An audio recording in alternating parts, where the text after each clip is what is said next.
बिस्मिल्लाहिर्रहमानिर्रहीम। अस्सलामुअलैकुम dear students.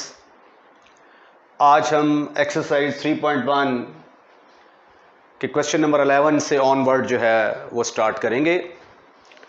Start करने से पहले अगर आपने हमारा चैनल अभी तक सब्सक्राइब नहीं किया तो आपसे रिक्वेस्ट है कि उसको सब्सक्राइब करें और बेल आइकॉन का बटन दबाएं ताकि हर नए आने वाली वीडियो का लिंक आपको मौसूल हो सके।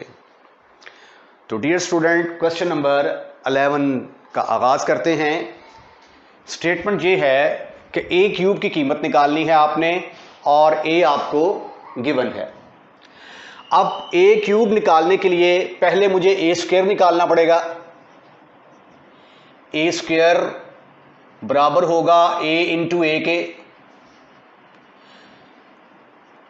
तो ए की कीमत मेरे पास है 1 1 3 5 2 6 -2 -1 -3। फिर दोबारा यही कीमत, क्योंकि ए इंटू ए है, ये ए की कीमत। फिर दोबारा मैंने ए की कीमत पुट की -2 -1 -3। अब इनको हम मल्टीप्लाई करना चाहते हैं तो मल्टीप्लिकेशन के लिए पहले मैट्रिक्स के कॉलम की तादाद दूसरे मैट्रिक्स की रो की तादाद के बराबर होनी चाहिए। जब भी आपने दो मैट्रिसेस को मल्टीप्लाई करना हो तो सबसे पहले आप देखेंगे कि आया पहले के कॉलम की तादाद दूसरी की रोज की तादाद के बराबर है। इसके 1 2 3 कॉलम, 1 2 3 रोज, मल्टीप्लिकेशन पॉसिबल है। ये सी आर, सर का लफ्ज आपने याद रखना है। सी फॉर कॉलम, आर फॉर रो। पहले मैट्रिक्स के कॉलम की तादाद दूसरे मैट्रिक्स की रोज की तादाद के बराबर होनी चाहिए। ये तो वैसे ही इनका ऑर्डर सेम है, स्क्वायर मैट्रिक्स है तो इसको मल्टीप्लाई किया जा सकता है। मल्टीप्लिकेशन का तरीका, इसकी रो को पकड़ेंगे, इसके कॉलम के साथ मल्टीप्लाई कर देंगे। ये जो इस तरह का है ये रो को रिप्रेजेंट करता है, लंबी लाइन कॉलम को रिप्रेजेंट करती है। तो आइए मल्टीप्लिकेशन का तरीका सीखते हैं। पहली रो को पहले कॉलम के साथ ज़रब देंगे। 1 इंटू 1, जवाब आ गया 1, प्लस 1 इंटू 5 प्लस 3 इंटू -2। मैंने पहली रो को पहले कॉलम से मल्टीप्लाई कर दिया। अब पहली रो को दूसरे कॉलम से मल्टीप्लाई करेंगे तो ये आ जाएगा 1 into 1 plus 1 into 2, 1 into 2 plus 3 into -1। पहली रो दूसरा कॉलम। अब पहली रो को तीसरे कॉलम से मल्टीप्लाई करेंगे तो ये आ जाएगा 1 into 1 1 into 3 sorry 1 into 3 1 into 3। फिर आएगा 1 इंटू 6 1 इंटू 6। फिर आएगा 3 इंटू -3 3 इंटू -3। इतने प्रोसेस में हमने क्या किया, पहली रो को पहले कॉलम के साथ ज़रब दी, ये आ गया। फिर पहली रो को दूसरे कॉलम के साथ ज़रब दी, ये आ गया। फिर पहली रो को तीसरे कॉलम के साथ मल्टीप्लाई किया तो ये आंसर आ गया। अब हम दूसरी रो को पकड़ेंगे, इस रो को पकड़कर इसके साथ मल्टीप्लाई करेंगे। इसकी बारी आ गई तो 5 को 1 के साथ ज़रब दिया, क्या जवाब आया 5 इंटू 1। फिर 2 को 5 के साथ ज़रब देंगे हम, 2 इंटू 5। 6 को -2 के साथ, 6 इंटू -2। दूसरी रो पहला कॉलम, अब दूसरी रो दूसरा कॉलम। अब इसको इसके साथ मल्टीप्लाई करेंगे, पहला पहले के साथ 5 into 1 plus 2 into 2 plus 6 into -1। अब दूसरी रो को तीसरे कॉलम के साथ मल्टीप्लाई करेंगे तो ये आ जाएगा 5 into 3 5 into 3 plus 2 into 6 2 into 6 plus 6 into -3, 6 into -3। दूसरी रो का भी काम तमाम हुआ। अब हम तीसरी रो को पकड़ेंगे। तीसरी रो को मल्टीप्लाई करेंगे पहले कॉलम के साथ, फिर दूसरे कॉलम के साथ, फिर तीसरे कॉलम के साथ। -2 इंटू 1, -1 इंटू 5, -3 इंटू -2। उसके बाद दूसरी रो, दूसरा कॉलम, -2 इंटू 1, -1 इंटू 2, -1 इंटू 2, फिर -3 इंटू -1। इसको भी आप -1 ही लिख लें, -1। उसके बाद फिर तीसरी रो को तीसरे कॉलम के साथ मल्टीप्लाई करेंगे तो क्या आंसर आएगा? -2 इंटू 3,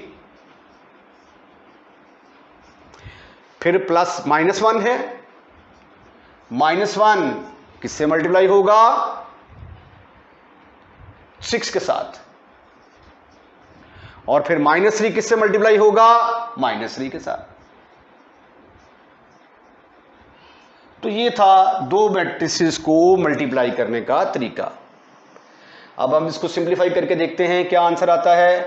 1 + 5 - 6, यह आ जाएगा 1 + 2 - 3, यह आ जाएगा 3 + 6 - 9, यह आ जाएगा 5 + 10 - 12, यह आ गया 5 + 4 - 6, 15 + 12 - 18, -2 -5 + 6, -2 -2 + 3, -6 -6 + 9।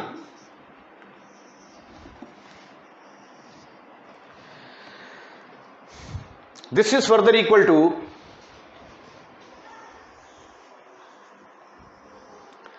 A² मेरे पास आ गया, किसके बराबर आ गया? 5 और 1 6 में से 6 निकाला, बाकी रह गया 0। A² को थोड़ा बड़ा करके लिख लेते हैं। ये 2 और 1 3, 3 में से 3 गए, बाकी रह गए 0। 3 और 6 9, 9 में से 9 गए, बाकी रह गए 0। 15 में से 12 गए, बाकी रह गए 3। 9 में से 6 गए, बाकी रह गए 3। 27 में से 18 गए तो बाकी रह गए 9। 6 में ये 7 में से 6 गए, बाकी रह गया -1, -1। -12 में से 9 गए, रह गए -3। हम A² निकालने में कामयाब हो चुके हैं। अब हमने A³ निकालना है, तो A³ बराबर होगा A² इंटू A के। ये आगे चूंकि जगह कम है मेरा ख्याल है, तो मल्टीप्लिकेशन में यहां से शुरू करता हूं। A³ = A² into A। A² की कीमत क्या है आपके पास? अभी अभी आपने निकाली, 0 0 0, फिर है 3 3 9, -1 -3 9, और A की कीमत क्या है? 1 1 3 1 1 3 5 2 and 6, -2 -1 -3। आइए अब फिर इसको मल्टीप्लाई करने की कोशिश करते हैं। पहली रो को पहले कॉलम के साथ मल्टीप्लाई करेंगे तो 0 × 1 0, 0 × 5 0, 0 × 2 -2 0। फिर इसको पहली रो को दूसरे कॉलम के साथ तो वो भी 0 0 0 आ जाएगा। फिर पहली रो को तीसरे कॉलम के साथ वो भी 0 0 0 आ जाएगा। अब दूसरी रो की बारी आती है।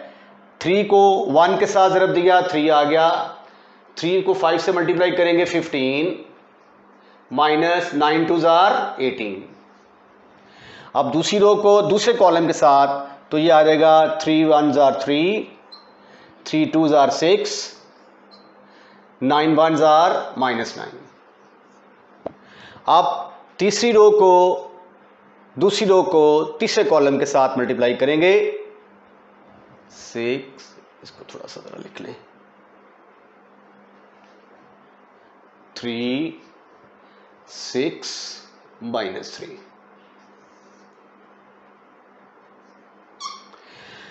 अच्छा जी, हम कर रहे थे दूसरी रो को तीसरे कॉलम के साथ तो 3 3 9 +18 -27। अब इस रो को इसके साथ ज़रब देंगे तो -1 -15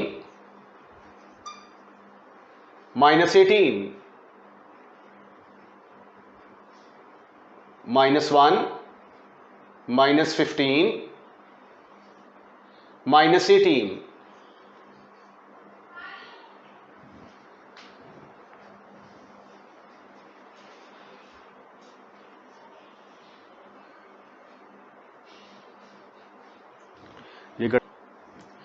अच्छा, ये थोड़ी मिस्टेक हो गई मुझसे। ये माइनस, ये हमारे पास a² था।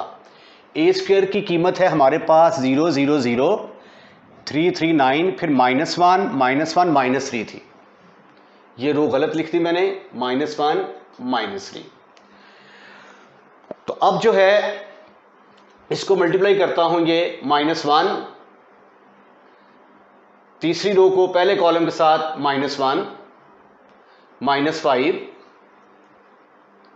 +6, उसके बाद फिर -1 -2 +3, फिर आएगा -3 -6 +9।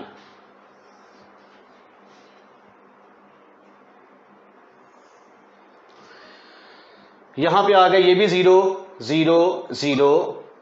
15 और 3 18 में से 18 के बाकी रह गए 0। 6 और 3 9 -9 0। 27 में से 27 के बाकी रह गए 0। 6 -6 0। -3 में से 3 के बाकी रह गया 0। -9 में से 9 के बाकी रह गए 0। ये था क्वेश्चन नंबर 11 और ये नल मैट्रिक्स के बराबर निकल आया। इसको हम लिख सकते हैं O3। क्वेश्चन नंबर 12 जो है that is very very important for examination point of view. अब जो तरीका मैं आपको बताने जा रहा हूं उस तरीके से सारे के सारे क्वेश्चन जो है ना ये हल हो जाएंगे। बजाय इसके कि हमें ये यहाँ से ख़त्म करना है, मैं इस मैट्रिक्स का इन्वर्स निकाल के दोनों तरफ ज़रब दूँ, एक वो वाला मेथड है, ठीक है, उस मेथड को मैं फॉलो नहीं कर रहा। उससे कुछ पर्टिकुलर क्वेश्चंस होते हैं, इसको मैं अपने मेथड से करूँगा। ये देखें ज़रा, इसमें हमने मालूम क्या करना है, x की कीमत जो है ये हमने मालूम करनी है। तो x की कीमत मालूम करनी है तो मैं सपोज कर लेता हूँ कि x मेरे पास है ABC। ये मैट्रिक्स मैंने सपोज कर लिया ABCD। इसका नाम नंबर 1 रख दो और ये नंबर 2। अब मैं ABCD की कीमतें निकाल के यहाँ पे पुट कर दूंगा तो मेरा मसला हल हो जाएगा। अब ये जो x की कीमत मैंने फ़र्ज़ की है इसको उठाकर 1 में पुट कर दें। देयरफॉर 1 बिकम्स, इस क्वेश्चन के अंदर मल्टीप्लिकेशन के अलावा और कुछ भी नहीं है, मल्टीप्लाई करेंगे, उसके बाद फिर साइमल्टेनियसली हल करेंगे। x की जगह पे आ गया a b c d into 5 2 -2 1 is equal to -1 5 12 3। ये दोनों बराबर हैं आपस में। चलें ऐसा करते हैं कि पहले इसको इसके साथ ज़रब देते हैं। इसको इससे ज़रा आप ज़रब देंगे तो ये आ जाएगा 5a माइनस 2b, पहली रो पहला कॉलम, पहली रो दूसरा कॉलम, 2a प्लस b, दूसरी रो पहला कॉलम 5c माइनस 2d, फिर दूसरी रो दूसरा column 2c plus d is equal to -1 5 12 3 इसके बराबर आ गया जी। अब दोनों मैट्रिसेस बराबर हैं तो इनके कोरस्पॉन्डिंग एलिमेंट आपस में बराबर होंगे। ये देखिए ये वाला एलिमेंट इसके बराबर होगा, ये इसके बराबर होगा। 5a माइनस 2b किसके बराबर आ गया? -1 के बराबर। और 2a प्लस b ये किसके बराबर आएगा? 2a plus b is equal to 5 के बराबर आ गया। 5c माइनस 2d की कीमत क्या आई? 5c minus 2d is equal to 12 के इक्वल। और 2c प्लस d की कीमत किसके बराबर आई? 2c plus d is equal to 3। अब ये दो इक्वेशनें हैं, इन दोनों को हल करके मैंने a और b की कीमतें निकालनी हैं। इसका नाम मैं रखता हूं नंबर 3 और ये नंबर 4। पहले मैं इनको हल करने की कोशिश करता हूं। अब देखिए यहां से मुझे एक तरीका ये है कि इसको 2 से मल्टीप्लाई कर दें, ये -2b है, दोनों को ऐड करेंगे b ख़त्म। दूसरा तरीका ये है कि b की कीमत यहां से निकाल के 5 - 2a आ जाएगी, वो ऊपर वाले में पुट करें तो a की कीमत हासिल करें। तो जैसा आपका दिल करता है वैसे ही आप इसको कर सकते हैं। फ्रॉम, चलें ऐसा करते हैं, मैं इसको 2 से मल्टीप्लाई कर देता हूं। मल्टीप्लाई 4 बाय 2, 4 के साथ 4 को मैंने 2 से मल्टीप्लाई किया तो ये आ गया 4a plus 2b is equal to 10। इसका नाम नंबर 5 रख दूं, रख दिया। अब 3 और 5 को ऐड करेंगे तो ये देखिए 2b से कैंसिल हो जाएगा। एडिंग 3 5, 3 और 5 को ऐड किया, 5a और 4a कितने बन गए? 9a। 2b से कैंसिल हो गया, 10 और -1 9। तो a की कीमत किसके बराबर निकल आई? 1 के इक्वल निकल आई। अब ये a की कीमत चाहे आप 3 में पुट करें चाहे आप 4 में पुट करें, put a is equal to 1, put a is equal to 1 in 4। तो ये आ गया 2a a की जगह पे आ गया 1 plus b is equal to 5। तो ये 2 और ये 5, इसको उठाकर उधर लेके जाऊंगा तो b की वैल्यू किसके बराबर आ जाएगी? 3 के बराबर। तो मैंने a और b की वैल्यूज निकाल ली, राइट। मैंने ये स्टेप उधर भी लेके जा सकता था, मैं क्या वो कहीं ऐसा ना हो कि मैं इसको उठाकर उधर लेके जाऊं तो आप कंफ्यूज हो जाएं। अब इन दोनों को मैं हल करता हूं। इसका नाम रखता हूं मैं नंबर 3 4 5 रख लिया, इसका नाम रखते हैं नंबर 6 नंबर 7।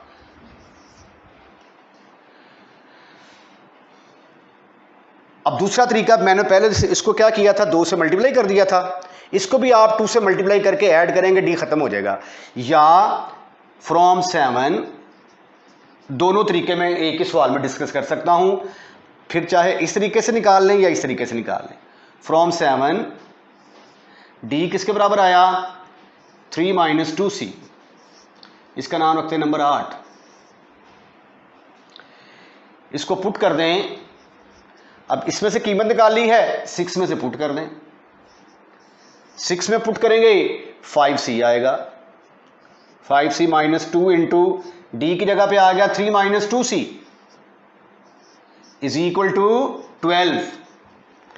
तो ये आ गया 5c - 6 minus minus plus 4c is equal to 12।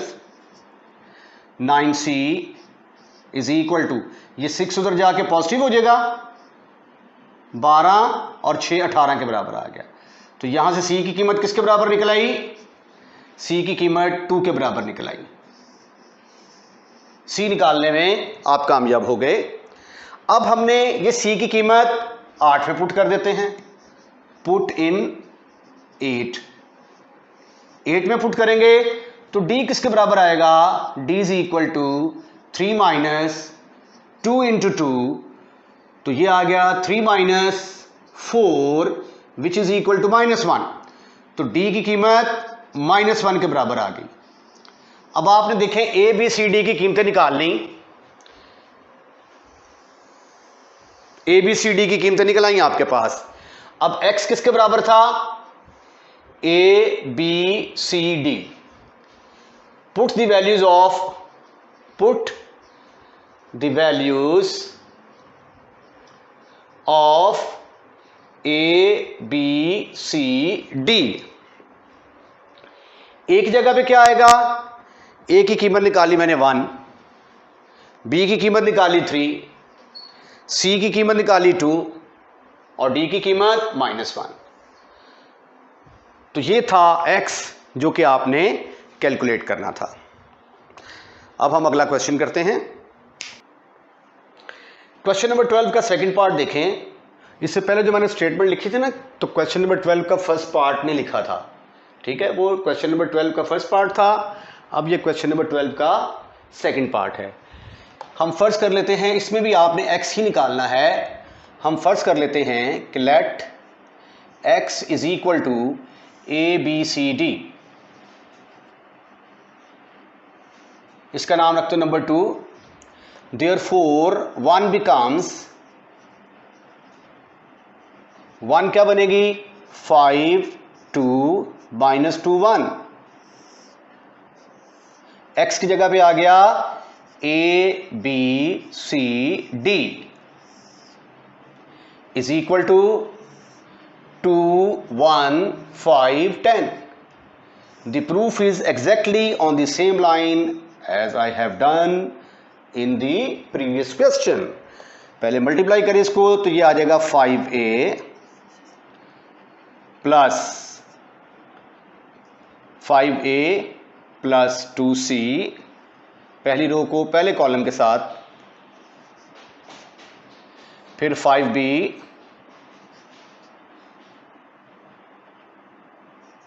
Plus 2d,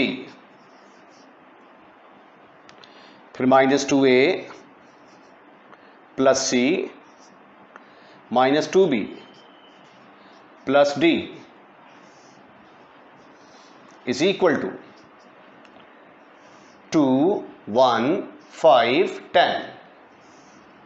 ठीक है, अब इनको इक्वेट करता हूं मैं दूसरे पेज पे जाके। इधर देखें जरा, ये वाला इसके बराबर होगा और ये वाला इसके बराबर। 5a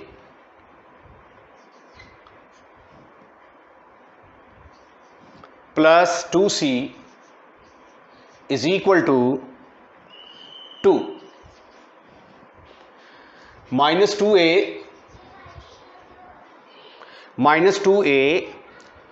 plus c, -2a plus c, ये किसके बराबर आ गया, 5 के इक्वल आ गया। 5b प्लस 2d, ये किसके बराबर आया, 5b plus 2d is equal to 1। और -2b प्लस d किसके बराबर आया, plus d is equal to 10। अब सिंपल हमने फिर क्या करना है, इनको हल करके ए और सी निकालेंगे और इनको सॉल्व करके बी और डी निकालेंगे। तो जो वैल्यूज आएंगी वो इसके अंदर पुट करेंगे, वही हमारा रिक्वायर्ड आंसर होगा। इसका नाम रख लेते हैं हम नंबर 3, नंबर 4। दो तरीके हैं इसको हल करने के। एक तो ये है कि आप इसको 2 से मल्टीप्लाई करें पूरी इक्वेशन को, तो 2c आ जाएगा, इसमें से माइनस करेंगे 2 एलिमिनेट हो जाएगा। और दूसरा तरीका 4 में से c की वैल्यू निकाल लें। From 4 c is equal to 5 plus 2a। हम फर्ज कर लेते हैं ये नंबर 5 है, यहां से कीमत निकाल ली, इसके अंदर पुट कर दें, पुट इन 3, तो 5a प्लस 2 इंटू सी की जगह पे आ गया 5 plus 2a is equal to 2। तो 5a plus 10 plus 4a is equal to 2।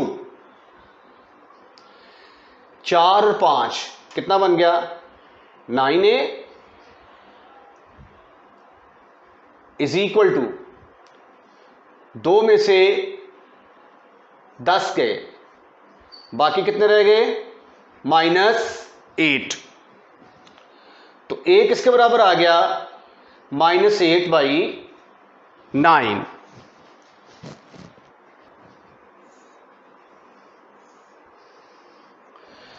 इसको मैंने डब्बे में पैक कर दिया, ठीक है। अब जो है ये जो a की कीमत आई है, इसको उठाकर आप 5 में पुट कर दें, पुट इन 5, पुट इन 5। तो c की कीमत देखते हैं किसके बराबर आती है, 5 प्लस 2 इंटू a, एक जगह पे आ गया -8/9। इसका एलसीएम ले लें, 9 5s are 45 -16 डिवाइडेड बाई 9। तो 45 में से 16 गए, तो क्या आंसर आया,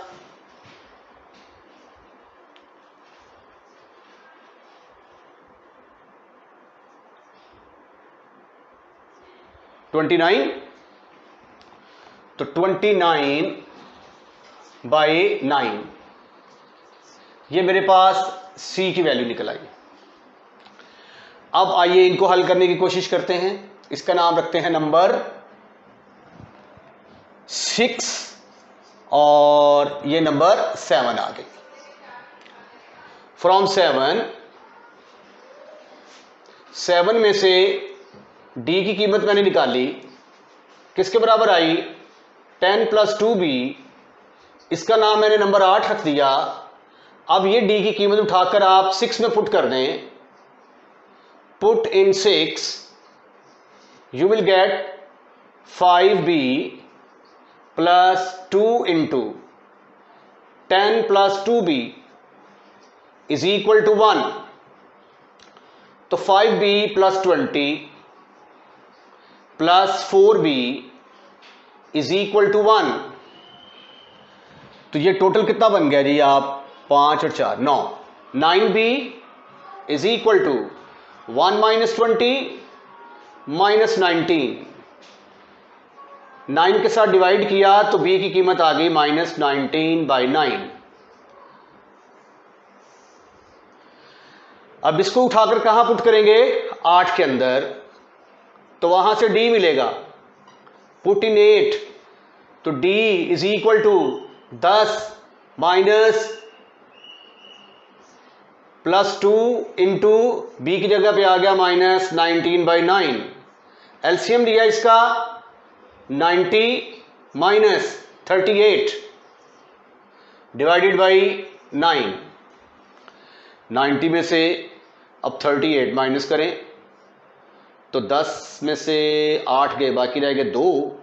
यहां पे कितने रह गए थे, 8, 52 रह गया जी। ये तो 52 डिवाइडेड बाय 9। बहुत बड़े बड़े आंसर आ रहे हैं भाई। Put A B C D in number 2। तो x किसके बराबर आ गया? x की वैल्यू बराबर आई -8/9। ए बी की कीमत क्या निकाली? -19/9। सी की कीमत निकाली 29/9 और डी की कीमत 52/9।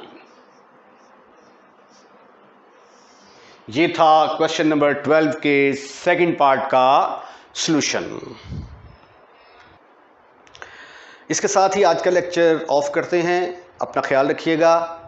बाकी मादा क्वेश्चन अगले लेक्चर में करेंगे और इस एक्सरसाइज को ख़त्म करने की कोशिश करेंगे। अल्लाह हाफिज़।